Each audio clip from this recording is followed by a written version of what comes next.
اللہ الرحمن الرحیم۔ آج کفر کی دنیا میں لو میرج یعنی محبت کی شادی کا لفظ عام ہے۔ وہ لوگ شادی سے پہلے ہی جنسی تعلقات اختیار کر لیتے ہیں اور اکٹھا رہنا شروع کر دیتے ہیں۔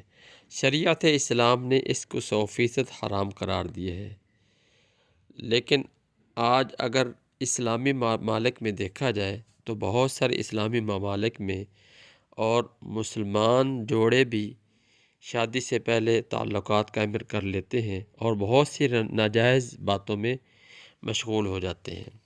تو لہذا فرمایا کہ اسلام میں لو میرج کا تصور نہیں، بلکہ لو آفٹر میرج یعنی شادی کے بعد محبت کا تصور ہے۔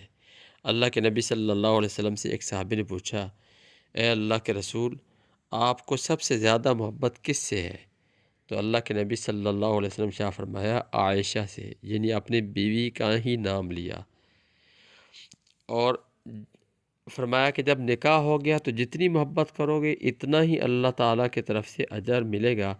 اس اجر کا تصور یہاں تک پیش کیا گیا کہ نبی کریم صلی اللہ علیہ وسلم نے شاہ فرمایا کہ جب میاں اپنی بیوی کو دیکھ کر مسکراتا ہے اور بیوی اپنے میاں کو دیکھ کر مسکراتی ہے تو اللہ تعالیٰ ان دونوں کو دیکھ کر مسکراتے ہیں۔